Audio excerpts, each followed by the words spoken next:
Kevin Hart grimaced at the bright orange envelope that stood out like a sore thumb in his mailbox. The Oakwood Estates Homeowners Association logo embossed in gold on the corner already had his stomach clenching. Tearing it open in his driveway, he pulled out the formal notice, his eyes widening as he scanned the contents. Before I go on, I would really appreciate it if you give this video a like, click the subscribe button down below. It would really encourage me to create more videos for you. Thank you so much. Alright, let's continue. Violation: excessive vehicles on property. Fine, $750. Continued noncompliance will result in additional penalties of $250 per day. Kevin's hand tightened around the paper, crinkling its edges. The absurdity of it all. He owned exactly 3 cars, all neatly parked in his designated spaces. He'd specifically chosen this neighborhood for its privacy and quiet charm, paying a premium for the privilege of peace after his comedy tours. Kevin glanced at his modest 2-story home, intentionally understated despite his success. Few neighbors knew that K&H Investments, his real estate company, had quietly acquired the entire Oakwood Estates development 3 years ago. He'd kept the information private, wanting to live as a regular resident rather than the landlord. Now, as he read the condescending tone of the letter signed by Victoria Wellington, the newly elected HOA president, he wondered if his approach had been too subtle. The presence of multiple vehicles is creating an unsightly appearance and negatively impacting the aesthetic standards of our community. Kevin read aloud, his voice rising with each word. We expect immediate compliance with our community standards as outlined in Section 3.4 of the HOA bylaws. The letter concluded with a veiled threat about further actions if he didn't rectify the situation within 72 hours. Inside his home, Kevin spread the HOA documents across his kitchen island, his assistant Rebecca on speakerphone. They're targeting me specifically, Beck. Mrs. Johnson next door has 4 cars, and the Petersons have a boat in their driveway. Not a word to them. He paced, running a hand over his face. Victoria Wellington. She moved in 6 months ago. And now she's HOA president. She ran unopposed, Rebecca replied. Attendance at the last meeting was low. Most people don't bother unless there's a problem. Her voice took on a cautious tone. Kevin, you could shut this down with 1 phone call. Just tell them you own. No, Kevin cut her off, his mind racing. Not yet. Something doesn't add up here. Look into these new fines, this new board. Check if anyone else has been targeted. He tapped his fingers on the counter, a plan forming. I want to understand what's really happening before I make any moves. The following day, Kevin noticed a woman with a clipboard standing outside his house, taking pictures. Victoria Wellington, with her perfect blonde bob and designer outfit, didn't even try to be discreet as she documented his violations.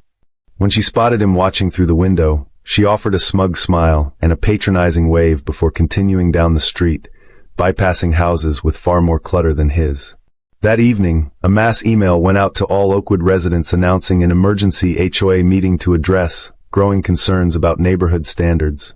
Kevin's property was not mentioned specifically, but the timing made it clear who the primary target was. The meeting was scheduled for Friday night, not coincidentally when Victoria knew Kevin usually performed at local venues. Kevin's phone buzzed with a text from his neighbor, Marcus. You see this HOA nonsense? They're after you, man. First time they've enforced that rule since I moved here 5 years ago. Following that was a longer message detailing other residents who had received similar notices. All of them, Kevin noticed, were either people of color or elderly residents living alone. Instead of calling his lawyers immediately, Kevin RSVP'd to the meeting with a simple, I'll be there. He rescheduled his Friday show despite the cost. This was more important. As he sat in his home office, he pulled up the property records for Oakwood Estates, all held by K&H Investments, and began planning his approach.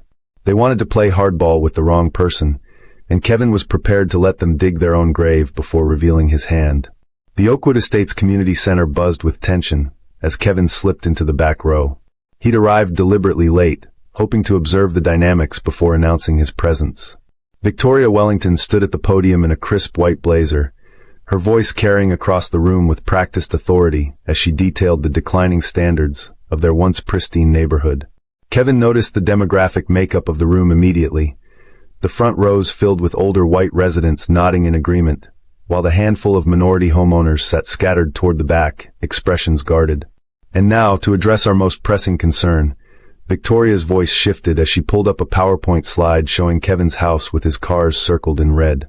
Mr. Hart's property has become an eyesore with multiple vehicles cluttering our community streets. This is exactly the kind of situation that drives down property values. Murmurs rippled through the audience as Kevin activated the voice recorder on his phone, sliding it discreetly into his jacket pocket. Victoria hadn't noticed him yet, growing more animated as she continued. We've issued initial fines, but I propose we increase the penalties. This kind of blatant disregard for our community. Standards cannot be tolerated. She gestured to a balding man beside her who nodded vigorously. Our treasurer, Mr. Phillips, has calculated that an appropriate deterrent would be tripling the current fine structure for repeated violations. Kevin stood then, causing a ripple of whispers as heads turned. Excuse me, he said, his voice calm but carrying. Since we're discussing my property, I'd like to understand exactly which bylaw I'm violating. The room fell silent as Victoria's eyes widened in recognition, her composure faltering momentarily before she recovered with a tight smile. Mr. Hart, we didn't expect you to attend, she said, unable to keep the edge from her voice. Section 3.4 clearly states that no more than 2 vehicles may be parked in view of the street. You have 3, sometimes 4 vehicles on your property. She gestured to her slideshow with the authoritative air of someone who expected no challenge.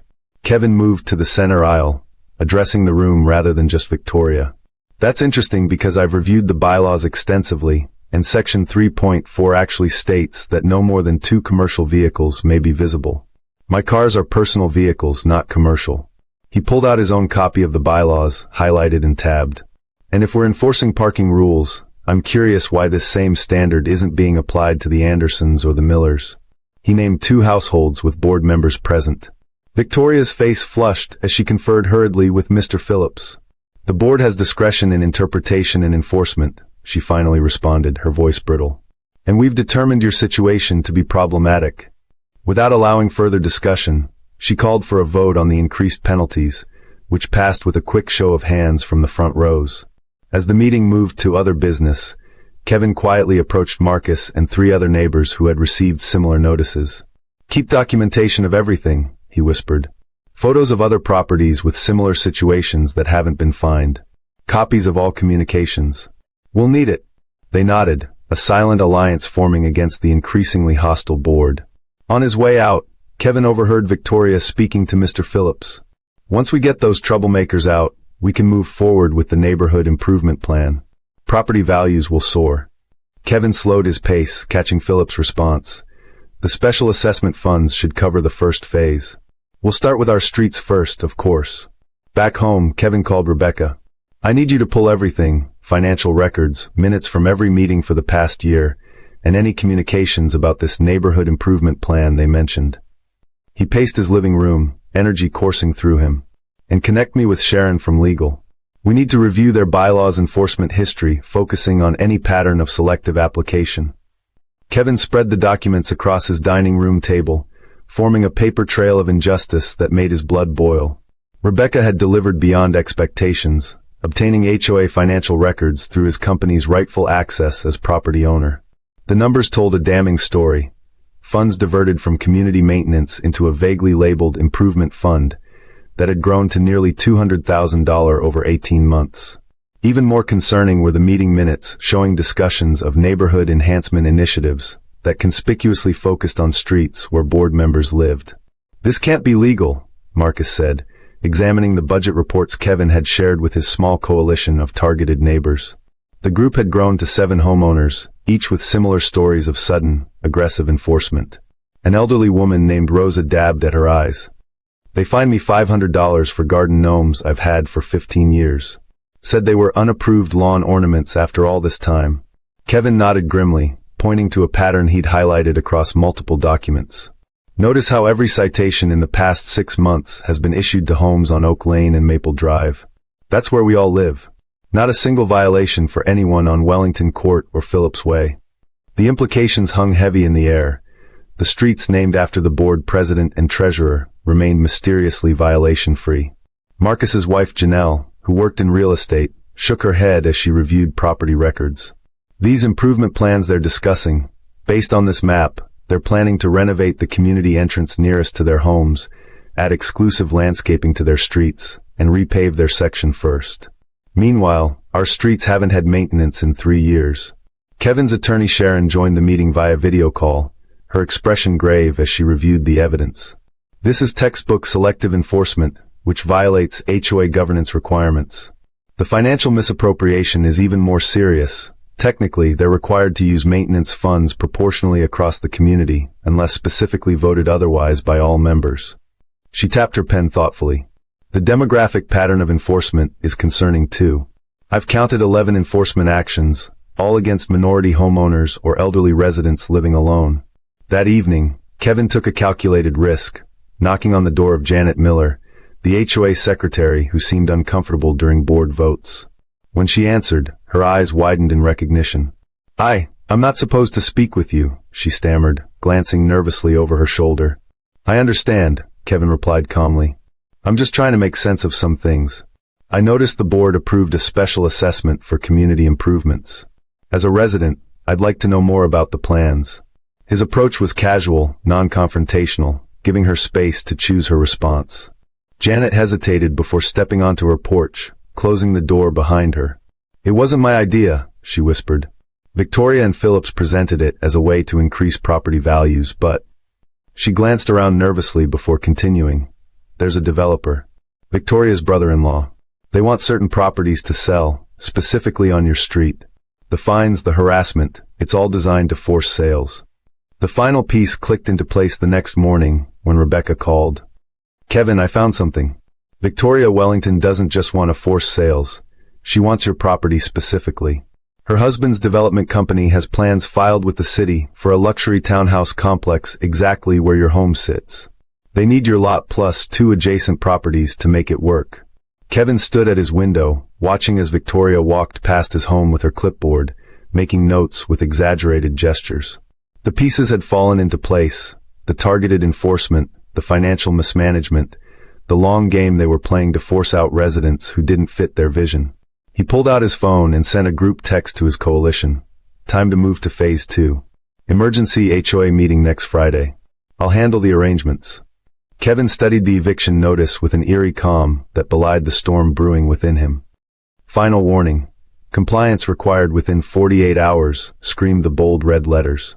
Victoria had escalated beyond fines to threatening removal, a power the HOA didn't actually possess but wielded like a psychological weapon against residents unaware of their rights. The fabricated violations had multiplied: improper trash bin placement, unapproved security fixtures, and the ever-present excessive vehicles complaint. The $4,500 total fine was designed to be financially crippling. Perfect timing, Kevin murmured, slipping the notice into his evidence folder. His plan was already in motion. Sharon had filed the necessary paperwork for an emergency HOA meeting that legally required the board's attendance. The official reason: discussion of financial irregularities and proposed community assessment. Victoria had eagerly taken the bait, seeing an opportunity to push through her development plans while continuing to pressure problem residents like Kevin. Behind the scenes, Kevin had been meticulous. Rebecca had contacted local news outlets about potential discrimination and corruption in an upscale HOA, while Sharon prepared comprehensive legal documentation of every violation of HOA bylaws, state regulations, and potentially discriminatory practices. Most crucially, Kevin had arranged for city zoning officials to attend, along with his full legal team from K&H Investments, all presented as interested community stakeholders. Everything's set, Marcus confirmed, reviewing their shared digital folder. 17 residents have agreed to speak about their experiences with selective enforcement. Janet provided copies of emails between Victoria and her brother-in-law discussing how to accelerate property acquisition in our section. His voice hardened. She also admitted they've been entering properties for inspections without proper notice when people aren't home. The day before the meeting, Victoria's smug confidence manifested in a community-wide email. We're pleased to announce that tomorrow's emergency meeting will include a special presentation on the Oakwood Renewal Initiative, a visionary project to elevate our community's prestige and property values. Attendance is strongly encouraged as we unveil plans for the future of our neighborhood. Attached was a glossy brochure showing luxury townhomes where Kevin's and his neighbors' houses currently stood. Kevin made his final preparations that evening, reviewing his presentation with Sharon. Once I reveal myself as the owner, they'll try to discredit me or claim I've been deceptive, he noted, anticipating Victoria's counterattack. That's why the legal evidence needs to speak for itself. The beauty is that they've documented their own misconduct, Sharon replied, tapping the stack of HOA communications. Their official letters, emails, and meeting minutes create a paper trail of discrimination and financial mismanagement. Your ownership status just gives you the authority to act on what anyone could see is wrong. The community center was packed beyond capacity when Kevin arrived 30 minutes early. He noticed several unfamiliar faces. Victoria had brought reinforcements, including a sharp-suited man who could only be her developer brother-in-law. Local news reporters clustered near the back wall, cameras ready. City officials and Kevin's legal team sat together, reviewing documents with serious expressions that drew curious glances from regular residents. Victoria entered like a conquering general, flanked by board members and sporting a triumphant smile that faltered momentarily when she spotted Kevin seated calmly in the front row. She quickly recovered, whispering something to Phillips before taking the podium with an air of authority. Before we discuss the alleged financial concerns, she began, emphasizing her skepticism, I want to address an ongoing situation that affects our community standards. Her gaze fixed on Kevin with undisguised contempt. Despite multiple notices and fines, Mr. Hart continues to violate our clearly established regulations. Therefore, the board has unanimously voted to proceed with eviction proceedings effective immediately. The room erupted in murmurs as Kevin remained perfectly still, allowing Victoria her moment of perceived victory. He checked his watch, right on schedule. She was playing directly into his hands, establishing the perfect backdrop for what would happen next. As Victoria called for a security officer to escort him out if necessary, Kevin finally stood, adjusting his tie with deliberate calm. Actually, he said, his voice cutting through the chaos, I believe it's my turn to present to the community. The community center fell silent as Kevin approached the podium, his steps measured and confident. Victoria's face contorted with anger as she clutched the microphone. You are not on the agenda to speak, Mr. Hart. As I was saying, your continued violations. Actually, Kevin interrupted, his voice carrying through the room without a microphone, I am on the agenda. Item 3, financial irregularities. He placed a leather portfolio on the podium and opened it deliberately. Before we discuss my alleged violations, I'd like to address the community about some concerning discoveries. He looked up, meeting Victoria's gaze with steely determination. Unless you'd prefer I start with revealing that I am the legal owner of Oakwood Estates. The room erupted in confused murmurs as Victoria's face drained of color. What nonsense is this? She sputtered, but Kevin was already connecting his laptop to the projector. The screen illuminated with property records clearly showing K&H Investments as the owner of the entire development, with Kevin Hart listed as CEO and primary shareholder. 3 years ago, I purchased this community through my investment company, Kevin explained, his voice calm but carrying authority that silenced the room. I chose to live here as a regular resident because I believe in community, real community, not the exclusive enclave Mrs. Wellington has been engineering. He clicked to the next slide, showing a breakdown of financial misappropriation. These documents prove that HOA funds have been diverted to benefit specific streets, coincidentally where board members live, while maintenance requests from other areas were ignored. Victoria lunged for the podium, but Mr. Phillips held her back, whispering urgently in her ear. The developer brother-in-law was already edging toward the exit as Kevin continued, presenting evidence of discriminatory enforcement patterns. Every single fine issued in the past 6 months has been against either minority homeowners or elderly residents living alone. Not one violation has been recorded for any board member's property, despite clear documentation of their actual violations. Kevin turned to the city officials present. I've submitted formal complaints regarding zoning violations in the proposed Oakwood Renewal Initiative, a plan that would have displaced families without proper compensation or notice. He addressed the audience directly now. Victoria and her associates plan to use harassment and financial pressure to force us out, then profit from developing our properties. Before I go on, I would really appreciate it if you give this video a like, click the subscribe button down below. It would really encourage me to create more videos for you. Thank you so much. Alright, let's continue. The room had transformed. Residents who had sat silently at previous meetings now stood, calling out their own experiences. Marcus stepped forward with additional documentation.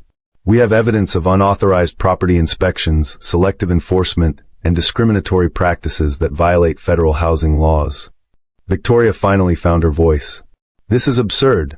You've been hiding your ownership to spy on us. That's deceptive and probably illegal." Her accusation fell flat as murmurs of discontent spread through the audience. Kevin shook his head. "There's no legal requirement for a property owner to announce themselves. There is, however, a legal requirement for HOA boards to enforce rules equally, maintain financial transparency, and avoid conflicts of interest, all of which you've violated." He turned to the residents. "As the property owner, I'm exercising my right to dissolve the current HOA board effective immediately. I propose an emergency election of new board members committed to transparency and equal treatment of all residents." The vote was swift and decisive.